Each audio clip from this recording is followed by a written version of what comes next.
Hi everyone, a very happy new year. I hope your year has started out well for you and you had a great celebration during the festive season last year.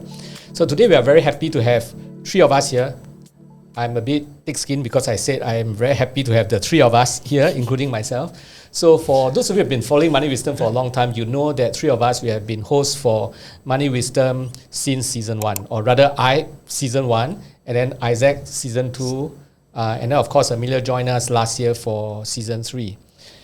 Fortunately or unfortunately, we are still going to be the host for season 4, which is going to happen this year because Helen, who is the producer for Money Wisdom, decided that we are not doing well enough. So it's going to be a repeat until we are good enough, then we graduate. Right? So for today's episode, it's sort of like an opening episode. We are going to share with all of us what you can expect for season 4 of Money Wisdom. But before we go into that, I'm just going to ask the two of them, because we are in a recording studio, they are a bit kanchiong, right? But I'm going to ask the both of them to start and tell us how has your experience been so far hosting Money Wisdom. Maybe we'll start with Isaac first. Okay. So for last year was the first season that we recorded the podcast on camera, right? So I remember when the camera started rolling, I froze. I could feel my heartbeat significantly faster. Last year, the year before, is it? That was your first season 2, season, right? Season 2. Season 2 is 2022, right? So but I think season 2 towards the that's tail right. end, Yeah, then that's right. we started. Yeah, you're right. Season 2, we didn't have camera. It was just Audio. voice. Yes. Yeah. Okay. Sorry, I interrupted you. Yeah, please go ahead. Yeah, but you're right. Technically right. So we started. I think the last 2 episodes of season 2 was on camera. Okay. But then of course, when season 3 started, I still had that camera fright, right? It's not something that I'm very comfortable with at first. I think our producer would know that the first episode had a lot of NGs, right? But thankfully, the episodes after went a lot smoother, right? So for season 3, the episodes that I hosted were more about our advisory process, right? From pre-discovery all the way to the annual review meetings that we do with our clients. And I hope that through these episodes, our prospective clients or clients are able to better understand how we do planning and wealth management here at Providend.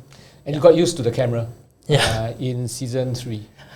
I would say still not very comfortable, but I think a lot better now. I'm going to ask you a question that we didn't prepare you for. I did this to Chris, he's doing it to you now. Yeah, so which one was your most memorable interview? I think you did you did a series with Peng, right? Yes. Dr. Peng. Yes. Yeah, and then, were there other guests that you did with? Yeah, I think the one with Evelyn is one that really sticks out. I think she was the most scary. No, I think on that topic itself, it's more of advanced planning, legacy planning. Okay. For myself, before I joined Providend, estate planning is just about how you distribute assets and all that. But of course, through the 3 years that I've been with Providend, and of course, even more so during the episode with Evelyn, it really opened my eyes onto how much work that has to be done, and how deep conversations can be when it comes to planning for a legacy. And it's really way beyond just the surface level stuff of how you want your estates distributed. So that particular episode was your most memorable? I would say, yeah. Okay. Yeah. For those of you who have not watched the episode, make sure you check it out. I mean, we don't always do an episode on estate and legacy. So if you have not watched it, do go and watch it. I'm now going to go to Amelia. So how was your experience? I mean, it's not... You started... I think you did an interview with me before, then there was a break. Heritage webinar. That was the first time I got to interview you and represent the crowd and asking questions. So that was when you first joined Providend? I first joined, I think it was second week.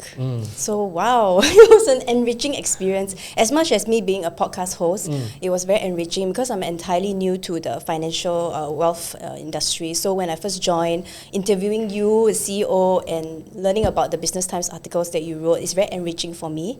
and also for my personal growth as well. And especially, I felt that I connected with our audience, although they are not live here. Because when I meet them in the office, when the clients come and they say hi to me, then I'm like, wow, it's like they actually listen and people are actually enriched by what we chat about as well. So I find that really fun, and I'm looking forward to this year ahead. So the heritage one sort of like promoted you to become a money wisdom host, Yeah, because when you did that one, everybody said it was so good. Yeah, we were so impressed. Thank you so much. Saw it, yeah. So at Providend, it's like that. When you are good, you get to do more work. And it's so enjoyable to do more work. Noted. Right? Yes, Yes, yes. Okay, so I mean, we have also received quite a number of compliments, good comments, not just from our clients, but for followers who have been following us, watching, listening to us. I'm sure you have experienced that sort of that compliments yourself, right? I mean, you mentioned that clients come and then they recognize. I mean, just before the recording of this particular episode, I mean, we were trying to look for some of these comments that came, because sometimes I receive it and I share it with the whole company, but well, it's just too many, I couldn't find it. But you have received them, and you probably have received some of them that I don't even know. How did that make you feel?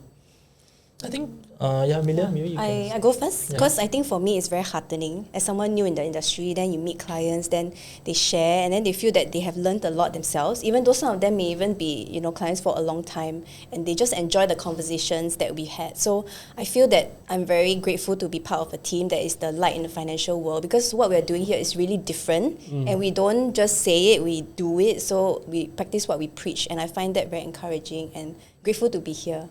Yeah. How about you, Isaac?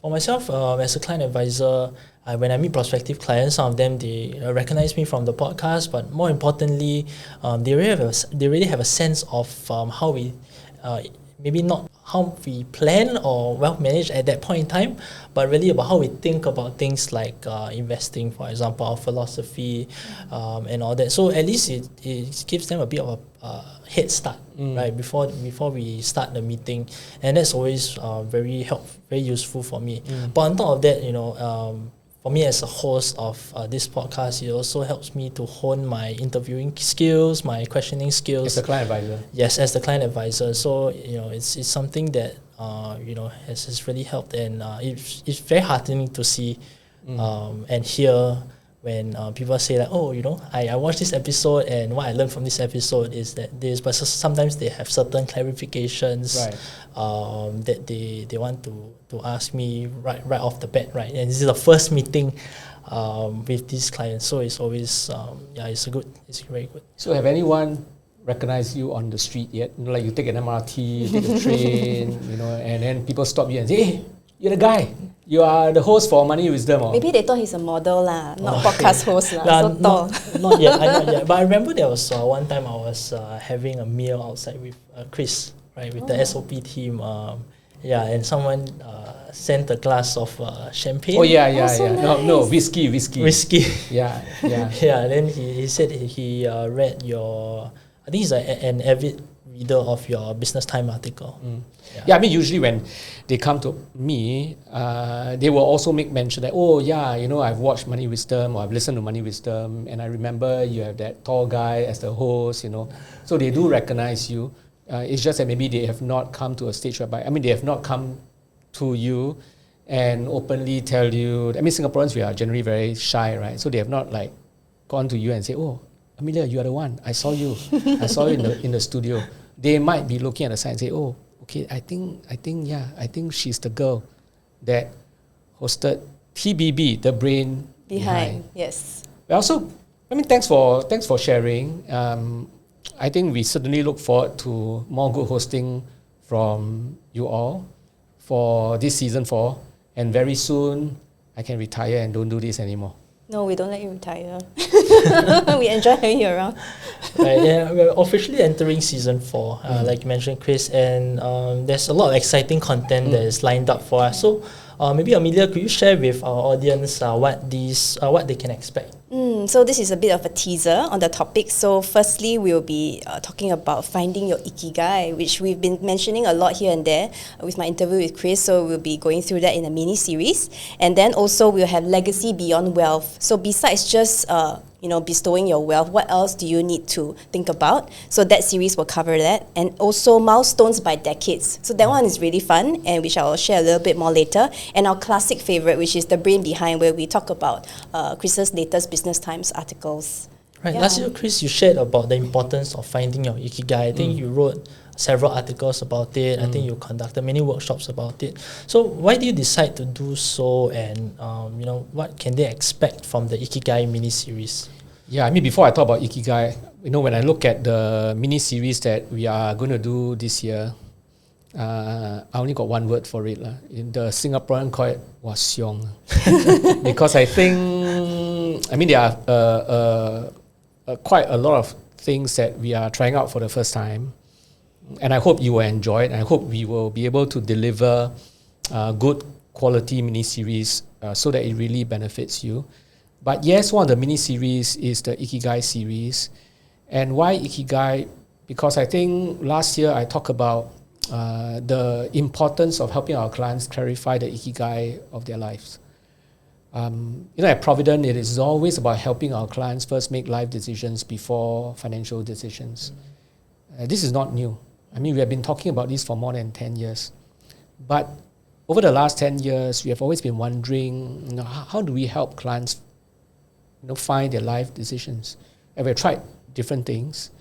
But more than 12 months ago, I rediscovered the concept of Ikigai. I've heard of the word Ikigai. Many of us have heard of the word Ikigai. Yeah. But I didn't realize that was not the correct concept, or rather not the concept that the Japanese believe in.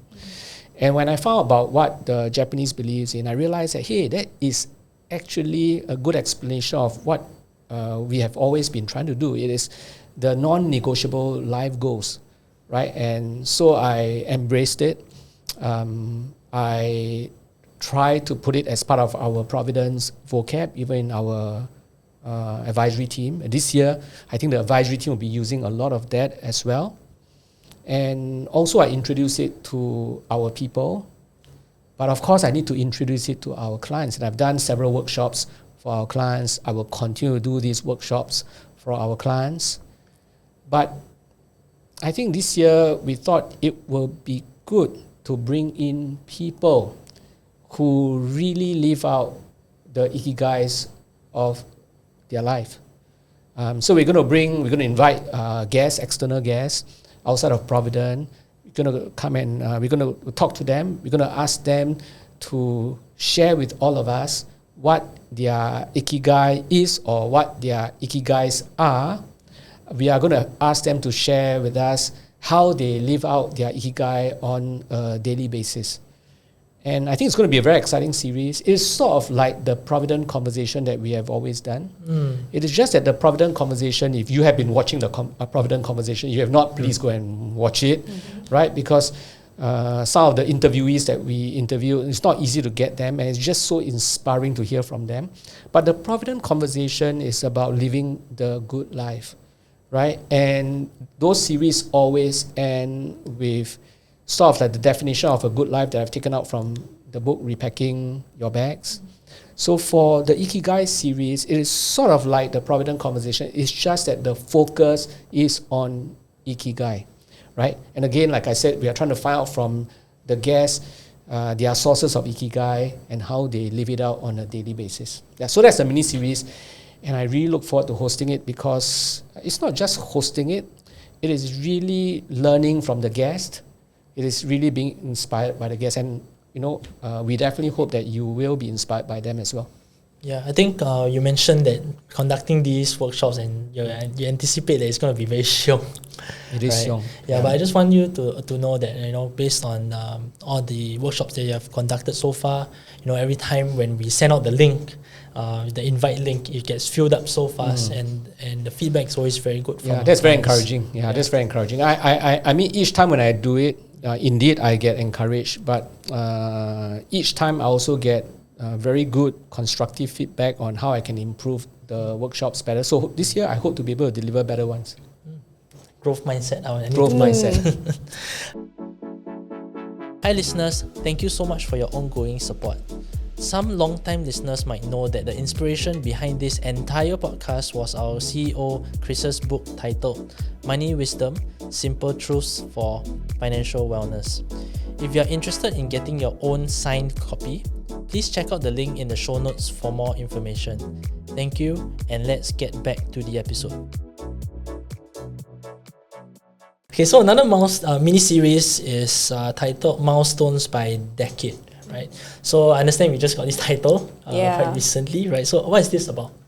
It actually all came from a Money FM interview that Chris did with Michelle Martin, and it was about what would I do with my money if I was 20 again. And then we realized that it was so popular and people were really interested in this topic. So even I myself, I'm quite intrigued, like, okay, at 20 years old, what kind of milestones should I hit, both financially and in my life? So what we're going to do in this mini-series is get our client advisors to come in and have a chat with me to see what would they advise themselves a decade ago. So someone in their 30s would probably advise, okay, what if I was 20 again, what would I do? So I find that is really very interesting and it's something new, and I'm looking forward to interviewing them as well and to learn. So because it's like hindsight, right? But then now that if you can actually go back in time, and if you are 20, what can you learn from this interview? So if you have younger generation people who are interested in our podcast and in this topic, I would encourage you to ask them to tune in when that series comes out, which is a Milestone by Decades. Yeah, so 20s to 50s, it'll be interesting. So the client advisors will be in, and then what can the viewers expect to feel when they're watching this? What's the setting going to be like? I guess they would probably be like, okay, if I were to be able to give advice to someone younger than me, this is something that I can talk about. And if my time, I've already passed 50, what can I do? If I can't change my own situation, how can I help others? So I find that would be a bit like inspiring and also practical, because there'll be practical tips that we can actually apply now, right? I can't wait to hear what they share. I mean, like when Michelle interviewed me, right? I actually, when she told me to do that particular topic, I thought no one would be interested. I mean, okay, honestly, it doesn't sound like a very exciting topic. But then I was quite pleasantly surprised that actually that was one of our most well-received episode. Yeah.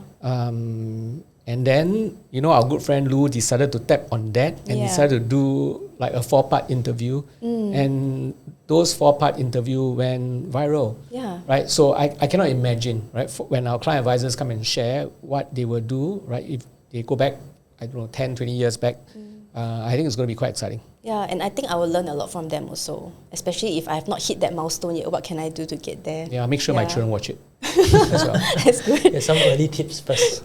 Yeah. Okay, so another mini-series that we're going to go into is the legacy one, right? It's going to be quite an interesting one. Earlier I talked a bit about legacy, but maybe you could share more, Chris. Yeah, that is the xiong'er and the xiong'ers one. So if you're not Singaporeans, xiong'er means tougher, xiong'ers means toughest. Okay, because it is a new format that we are trying. Well, Isaac, you mentioned that you interviewed Evelyn about legacy and estate planning, and we thought that there can be a better way to explain what really is estate and legacy planning. I mean, to begin with, these two terms are often used interchangeably, but they are actually quite different. Estate and legacy planning is really a process. It's not a product. But in our industry, whenever we talk about especially legacy planning, it is always associated with selling of a product. But it's really a process to understand clients' desire, clients' value, and the message that they really want to send when they put in place the final plan of their life, right? And it is really difficult enough to talk about it. So we thought what we can do is to use a case study and let that case study come to life. So what we're going to do is we're going to get different people at Providend to play different roles in that process. And then I'm like sort of an advisor. I'm going to showcase through that whole case study, that process, that mini-series, what legacy and estate planning is really about. So it is like inviting all of you to come into our meeting room, witnessing what happens in a legacy and estate conversation. So we thought that would be the best way to help us understand what really is legacy and estate planning. It's not going to be easy, right? Because we are all not actors. But we need to bring this whole case study to come to life and to deliver the real essence of legacy and estate planning. But I look forward to doing it, and I hope that the outcome, the end product will be good, right? And many of you will enjoy watching it. I hope many of you will be looking forward to the next episode. It's like following a drama, right? And then when you watch it week after week after week, how many series? I'm not sure. How many series is going to be, Helen? 4. Okay, so there will be 4. Okay, it's not 40, it's going to be 4. Right, by the end of the 4th episode, you will walk away feeling like, wow, I finally understand what estate and legacy planning is all about. So all these topics sound really compelling. So how did we come about all these topics and decide to do them this year? Like that. just like that. So Isaac, do you want to answer that first? Well, I think at Providend, really, when we think about wisdom with money, it's not about maximizing returns, and it's really about understanding what truly matters to all of us, right? What I mean is like things like spending quality time with your family, maybe pursuing your passions or contributing to causes that you care about, right? So I think when we think about money in that way, then that gives us the inspiration to come up with all these topics, I would say. I mean, we don't want to be the same old sort of like financial podcast. Yeah. And honestly, I don't want Providend to be like that. We are a financial institution, and ultimately we are a wealth management firm. But I've always said that wealth and money is just an enabler, right? You need wealth and you need money to enable things that are a lot more important. And these things that are important is actually life, right? And so instead of just talking about the cold, hard topics on investments, in insurance, in legal instruments such as trusts, wills, these are important. Not that they are not important, don't get me wrong. But they are cold, hard financial and legal instrument. We want to bring the life part into the podcast. I guess that is sort of the motivation behind those mini-series that we talk about. That's I don't know, right. I'm just like that. I don't know whether that's correct. Yeah, it's quite hard. The inspiration came from a lot of places, but I think what you said is right. When we scroll through what's on social media or what's on all these platforms, it's mostly about all those hard stuff, right? Like just about numbers, how to grow your money as quick as possible, what is the cheapest way to do certain things. But really, I think how we want to approach it is really from a life standpoint rather than just about the numbers. Yeah, I mean, sorry, I just got to just say this again and say that I don't want just to be talking about money and money and money. I mean, it's important. Don't get me wrong. I don't want that to be the focus on Money Wisdom podcast. I want to give people a reason on why they should plan, and hopefully these life stories that we share from the guests that we bring in will inspire them to rethink about their own wealth planning. Okay. Do you have anything else to add, Isaac? No, Amelia? Okay, so I guess this really wraps up why the reasons we chose these mini-series, on like legacy, ikigai, and so on and so forth. And I think personally, I'm very excited to be part of this podcast host. And I feel that if you have any feedback or anything that you want to find out more, you can always email us at communications@providend.com. And also, I want to take this chance to share, to reiterate what Chris said, where it always is about financial goals and then how these will be an enabler for your life goals. So it's always that. And that's the reason why we have Money Wisdom podcast in the first place. It's the essence of Money Wisdom. It's not just about financial stuff. Yeah. Sorry, can I interrupt? Yes, of course. I realized I've been practicing this for very long, but I forgot to say. Okay, go ahead, Chris. Because I remember somewhere in my script, I'm supposed to say this. Okay, no. Please go ahead. It's a conversation anyway. Yeah, I mean, in fact, just before coming into the studio for this recording, I had someone asking me, how did we arrive to our sort of like our planning philosophy, right? And the Providend planning philosophy, or our philosophy, whether it's investment philosophy, insurance philosophy, estate and legacy planning philosophy, they are all anchored on one philosophy called the philosophy of sufficiency. And the philosophy of sufficiency is the philosophy of enough, or it's the philosophy of knowing what is enough. It is the philosophy of contentment. It's the philosophy whereby one knows that they cannot have everything in their lives, but if they know what are the most important thing that they must have, we call it the non-negotiable life goals, then they can be contented. So at Providend, we want to help our clients gain clarity on what are some of these non-negotiable life goals.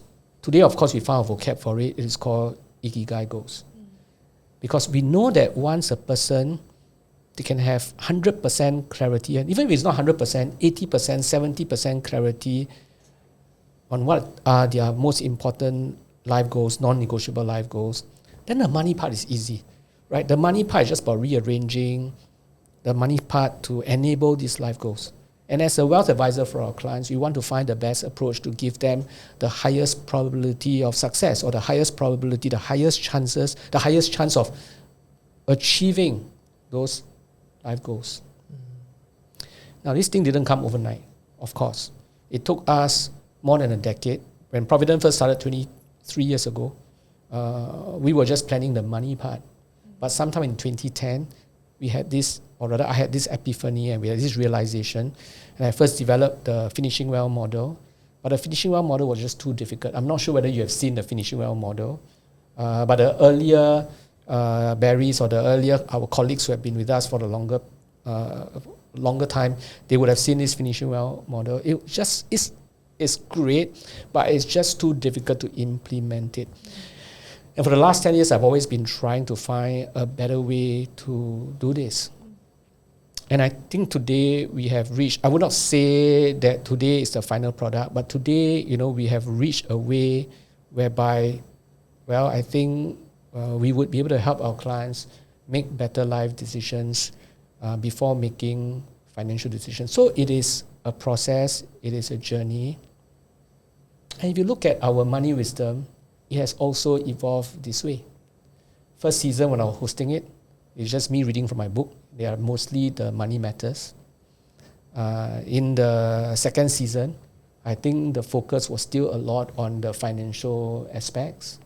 In the third season last year, we started to bring in all these life stories in, right? And in this fourth season, based on what we have shared with all of you so far, you can see that we are a lot more intentional now, trying to bring stories in so that we can help you make better life decisions before you make your financial decisions. Yeah, so it's something I want to share to give you, sort of like how we finally decide on these topics. It's really quite a process and a learning journey as well. And I think season 4 is going to be really exciting, and I hope everyone is as excited as me in this year ahead. And on behalf of the Providend family, we want to wish you a very happy and blessed new year, and look forward to all these topics that we're about to discuss. And as usual, if you have any questions, please email us, and we will consider maybe even talking about it ad hoc, not sure. So, and if you like our podcast, please rate us on your favorite podcast platform. And as usual, look forward to the next episode, and we'll see you. Thank you for listening. Thank Goodbye. you. All analysis, views or opinions from interviews, recommendations and other information broadcasted or published herein are provided for general information purposes only. Information expressed does not take into account any specific situation, particular needs or objectives, and should not be construed as specific advice or a recommendation. Information has been obtained from sources that are deemed to be reliable, but their accuracy and completeness cannot be guaranteed. Always consult with a qualified investment, legal, or tax professional before taking any action. Providend Limited does not accept any liability for any loss whatsoever arising from any use of the information broadcasted, or published herein. All contents and information contained herein may not be copied or reproduced in whole or in part by any means without prior written consent of Providend Limited.